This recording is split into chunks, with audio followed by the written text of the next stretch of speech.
Hi friends, welcome to English Study Point. Friends, today I am going to discuss with you basics of ELT means English language teaching, as well as I am going to discuss in this lecture the basics of linguistics.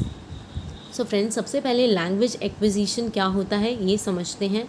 आपने सुना होगा first language जो होती है, जब मतलब first language का मतलब है जब भी कोई चाइल्ड किसी भी कल्चर में बॉर्न हुआ होता है तो वो अपने अराउंड लोगों को जिस तरह से वो लैंग्वेज बोलते हैं, अलग अलग लैंग्वेजेस बोलते हैं, वो चाइल्ड क्या करता है, उस लैंग्वेज को सबसे पहले सीखता है जो कि उसके कल्चर में डोमिनेंट होती है. फर्स्ट लैंग्वेज को हम जो है मदर टंग से भी एसोशिएट करते हैं एंड प्राइमरी लैंग्वेज से भी एसोशिएट करते हैं, और ये नेटिव लैंग्वेज भी बोली जाती है क्योंकि चाइल्ड जिस भी कल्चर में बॉर्न हुआ होता है उस लैंग्वेज को वो सबसे पहले सीखता है. वो क्या बन जाती है, वो एक तरीके की नेटिव लैंग्वेज भी बन जाती है. एंड डोमिनेंट लैंग्वेज मतलब जिस कल्चर में वो चाइल्ड बॉर्न हुआ होता है वहाँ के मतलब मेजॉरिटी ऑफ लोग जो है उसी लैंग्वेज को मतलब यूज़ करते हैं एक दूसरे से इंटरैक्ट करते वक्त और कन्वर्स करते समय, इसीलिए जो है ये इसे जो है डोमिनेंट लैंग्वेज से भी एसोशिएट किया जाता है. एंड ये क्या, इसे जो है L1 लैंग्वेज के नाम से भी एसोशिएट किया जाता है. जैसे मैं इंडिया में बॉर्न हूँ, फ्रेंड्स इंडिया में जो है मेजॉरिटी ऑफ लोग हिंदी बोलते हैं. हिंदी क्या बन जाती है, एक तरीके की डोमिनेंट लैंग्वेज बन जाती है. और इसे जो है मतलब चाइल्ड जब लोगों को, अपने पेरेंट्स को इंटरैक्ट करते वक्त और साथ ही साथ अपने फैमिली मेम्बर्स को इंटरैक्ट करते वक्त देखता है तो वो क्या करता है, इन चीज़ों को इमिटेट करने की कोशिश करता है एंड साथ ही साथ धीरे धीरे ग्रेजुअली सीखता है. When I was growing up, I was acquiring my first language. कि जब जब मैं मतलब जैसे जैसे मैं बड़ी हो रही थी तो मैं क्या कर रही थी, अपनी फर्स्ट लैंग्वेज को एक्वायर कर रही थी. एंड इसे ही क्या बोला जाता है, first language acquisition. Then look at people, they try to imitate the words they are speaking. कि कहने का मतलब है कि उन लोगों को देखो, मतलब जो औरों को इमिटेट करके जो है वो उन्हीं की तरह जो है वर्ड्स को मतलब बोला करते हैं. यानी लोग क्या करते हैं, दूसरे लोगों को जो है इमिटेट करके उनके वर्ड्स जो है फिर बोला करते हैं अपनी डे टू डे कन्वर्सेशंस में. इसी सेंस में मैंने लिखा look at people, they try to imitate the words they are speaking. Then babbling. Babbling का मतलब क्या होता है, when a child is trying to produce sound. कि आपने देखा होगा मतलब छोटा बच्चा क्या करता है, वो ना साउंड्स का यूज़ करता है, बैबल करता है वो. एंड उसे क्या बोल, it is the earliest form of language acquisition. इस बैबलिंग को क्या बोला जाता है, ये जो है एक तरीके की अर्लीस्ट फॉर्म बन जाती है लैंग्वेज एक्विजिशन की. Then infants produce sound based on what language input they receive. ये कहने का मतलब है कि इन्फेंट्स जो है जिस तरीके की लैंग्वेज इनपुट जो वो रिसीव करते हैं, यानी अपने अराउंड अपने पेरेंट्स को देखकर जो है वो लैंग्वेज को क्या करते हैं, वो रिसीव करते हैं एंड उसी के बेसिस पे वो साउंड्स को प्रोड्यूस करते हैं, जिसे बोला जाता है बैबिंग. एंड ये जो है एक तरीके की अर्लीस्ट फॉर्म है लैंग्वेज को एक्वायर करने की. One word. अब ये वन वर्ड क्या होता है, ये क्या है, एक मतलब बच्चा क्या करता है, पहले तो मतलब साउंड्स प्रोड्यूस करता है जब उसे बोलना नहीं आता है. देन फिर वो क्या करता है, थोड़ा बड़ा हो जाता है, 1 साल का हो जाता है, तो वो क्या करता है, वन वर्ड्स जो है वो बोल मतलब एक शब्द बोला करता है. ये क्या हो गया, next level of learning language. की एक वर्ड का, यानी चाइल्ड के एक वर्ड का बोलना, ये एक तरीके का नेक्स्ट लेवल है लैंग्वेज को लर्न करने का. एंड ये क्या होता है, वन वर्ड को हम बोलते हैं नॉन सिलेबिक वर्ड. एंड इससे एक इस वर्ड से, वन वर्ड से क्या होता है, हम जो है सेंटेंस फॉर्म कर पाते हैं. It helps in forming sentences. Then अब हम बात करते हैं second language acquisition. Learning of another language और learning a language beside the native language. कि कहने का मतलब है कि हम जो है अपनी नेटिव लैंग्वेज के अलावा कोई दूसरी लैंग्वेज को लर्न करते हैं, उसे बोला जाता है सेकेंड लैंग्वेज एक्विजिशन. एंड इसे हम जो है L2 लैंग्वेज के नाम से भी एसोशिएट करते हैं. This language is learn by the speaker after he learns his native language. कि ये चाइल्ड यानी मतलब एक चाइल्ड जो थोड़ा और बड़ा होने के बाद यानी 7-8 साल का होने के बाद वो क्या करता है, अपनी नेटिव लैंग्वेज जब वो पूरी तरीके से सीख जाता है तब वो जो है नेटिव लैंग्वेज को के अलावा भी जो दूसरी लैंग्वेज को सीखता है उसे जो है सेकेंड लैंग्वेज एक्विजिशन बोला जाता है। Then this is language you acquire after first language, कि सेकेंड लैंग्वेज वो लैंग्वेज होती है जिसे हम फर्स्ट लैंग्वेज के बाद एक्वायर करते हैं। Factors that affect your secondary language learning, कि अब हम जो है फैक्टर्स जानेंगे जो हमारी सेकेंडरी लैंग्वेज लर्निंग को अफेक्ट करती है। सबसे पहला कल्चरल फैक्टर, दूसरा अफेक्टिव फैक्टर, तीसरा personal factor and fourth one is social factor.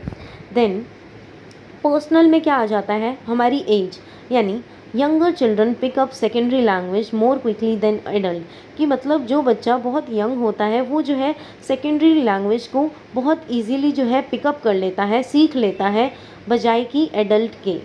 Social factor को हम देखेंगे, रोल्स विच सोसाइटी प्लेज, कि कहा जाता है कि जो रोल सोसाइटी प्ले करती है वो भी कहीं ना कहीं हेल्प करती है एक बच्चे की सेकेंड लैंग्वेज को एक्वायर करने में।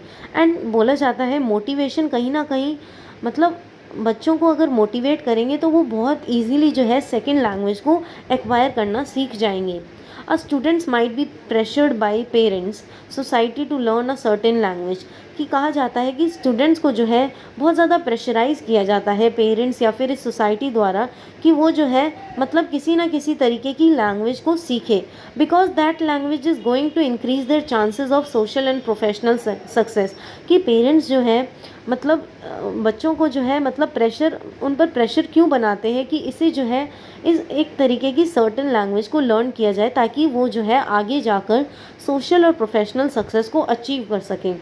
Even motivation is going to effect your development of second language, की अगर हम जो है बार बार अगर हमें कोई मोटिवेट करने वाला होगा तो हम इससे क्या होगा, हमारी मतलब हम जो है सेकेंड लैंग्वेज को और इजीली लर्न कर पाएंगे, एक्वायर कर पाएंगे और साथ ही साथ लर्न कर पाएंगे। अब हम बात करते हैं कल्चरल फैक्टर्स के बारे में। Difference in similarity in the environment of his home, कि कहा जाता है कि हमारा घर का एनवायरनमेंट काफ़ी डिफरेंट होता है हमारी वर्क प्लेस या फिर स्कूल की जगह से। सो कहीं ना कहीं हमारा कल्चरल फैक्टर भी जो है वो डिपेंडेंट है हमारी सेकेंड लैंग्वेज लर्निंग एक्विजिशन में। देन अब हम बात करते हैं अफेक्टिव। सो अफेक्टिव फैक्टर क्या होगा, a second language uses familiar vocabulary to mentally, कि हम कहते हैं कि हमारी जो मतलब फर्स्ट लैंग्वेज होती है वो कहीं ना कहीं जब हम सेकेंड लैंग्वेज को सीख रहे होते हैं तो हमें ऐसा लगने लग जाता है कि कहीं ना कहीं हम ये सेकेंड लैंग्वेज को के जो वर्ड्स हैं वो कहीं ना कहीं मिलते जुलते हैं फर्स्ट लैंग्वेज के वर्ड से। सो इसी सेंस में second language uses familiar vocabulary, कि मिलती जुलती वोकेबलरी का यूज़ किया जाता है टू, इससे क्या होता है हम जो है मेंटली जो है अपने माइंड में जो है सेंटेंसेस को फॉर्म कर पाते हैं और साथ ही साथ जो है जो भी हमें अपना आइडिया एक्सप्रेस करना होता है वो हम अपनी स्पीच के थ्रू एक्सप्रेस कर पाते हैं। अ set of emotions and attitudes people have about themselves, ये कहा जाता है कि अफेक्टिव फैक्टर में क्या होता है कि हमारे इमोशंस हमारे साथ जुड़े होते हैं और हमारा एटीट्यूड भी इसी के साथ जुड़ा होता है। और इसी सेंस में लिखा गया, a set of emotions and attitudes people have about themselves. Then a student who has a positive attitudes toward anything, कि कहने का मतलब है कि कोई भी स्टूडेंट जिसका किसी के प्रति पॉजिटिव एटीट्यूड है किसी भी चीज़ के प्रति, वो क्या कर पाएगा, वो जो है सेकेंड लैंग्वेज को बहुत इजीली लर्न कर पाएगा। Attitude includes a way student feels about the teacher, कि ये इस एटीट्यूड में इंक्लूड होता है कि क्या स्टूडेंट टीचर के बारे में फ़ील करता है, अपने क्लासमेट के बारे में कैसे फ़ील करता है और उस स्कूल एनवायरनमेंट के बारे में क्या वो सोचता है और साथ ही साथ जो लर्निंग मटेरियल उसे दिया गया है उसके बारे में वो क्या सोचता है। सो ये एटीट्यूड जो है इन सारी चीज़ों पे डिपेंड करता है। अब हम बात करते हैं फीलिंग ऑफ एंजाइटी के बारे में, कि कहा जाता है कि सोशल प्रेशर जो है बहुत ज़्यादा होता है।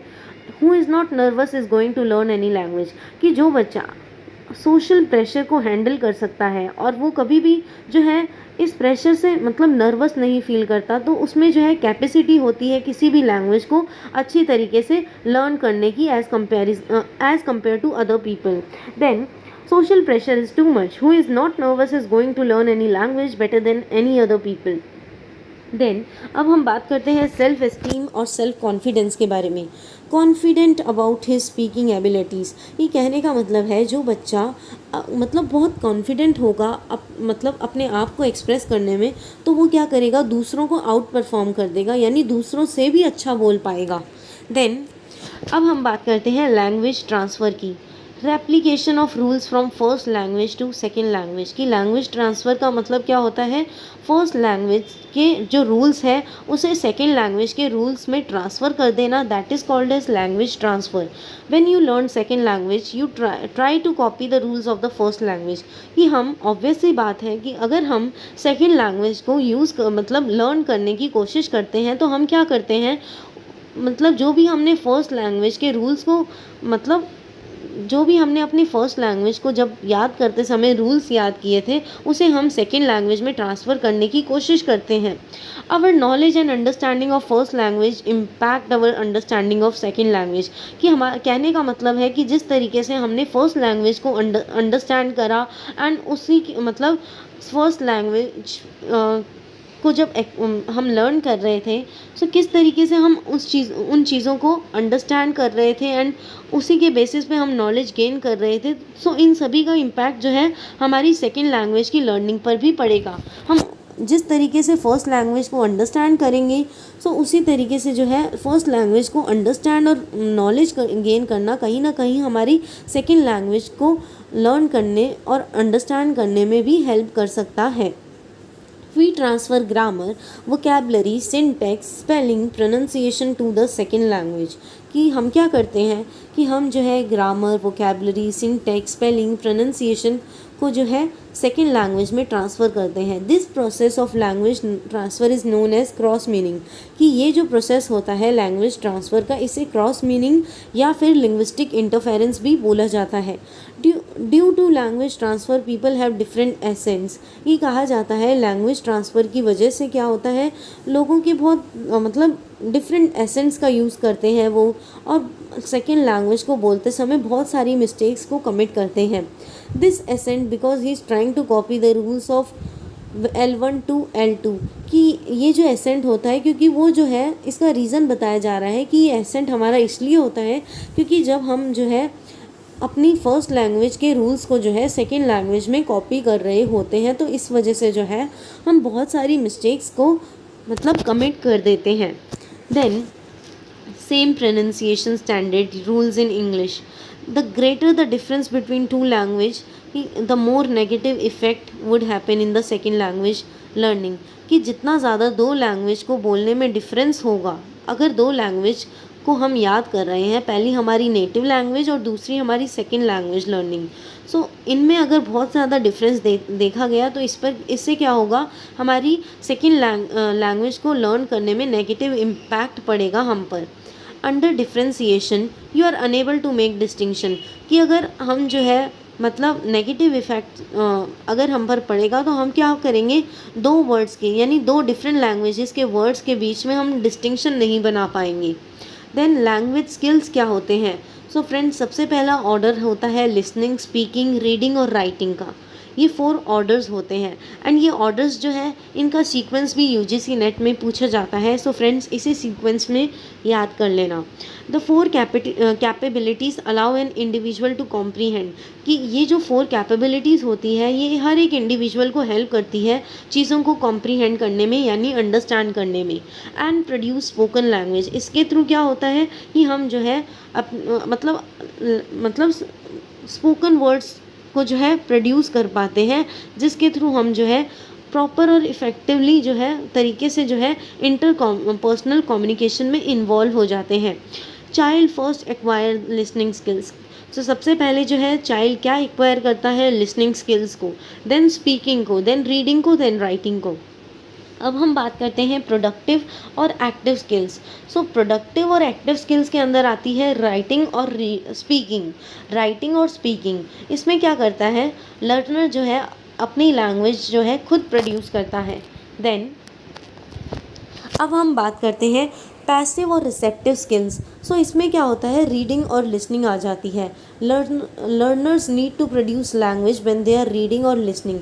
सो जब भी लर्नर जो है रीड या फिर सुन रहा होता है, लर्नर को क्या करना पड़ता है, अपनी लैंग्वेज को खुद प्रोड्यूस करना पड़ता है रीडिंग और लिसनिंग को करते समय। Reading is going to contribute to development of writing, कि जितना मतलब हम जितना ज़्यादा रीड करेंगे उतना जो है हमें हमारी जो रीडिंग है वो हमें इफ़ेक्टिव आइडियाज़ प्रोवाइड करेगी, जो कि हमें हेल्प करेगी लिखने में, राइटिंग में। ईयर ट्रेनिंग क्या होती है, अचीव बाय डिक्टेशन, कि ईयर ट्रेनिंग को हम डिक्टेशन या फिर लिसनिंग एक्सरसाइज के थ्रू अचीव कर सकते हैं।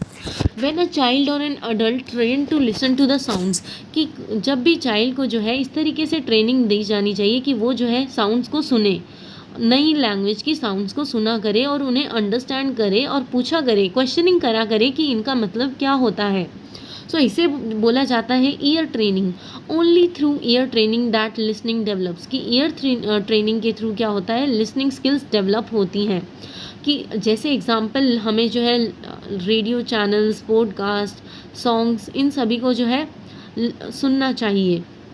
देन अब हम बात करते हैं मल्टीलिंगुअलिज्म पे।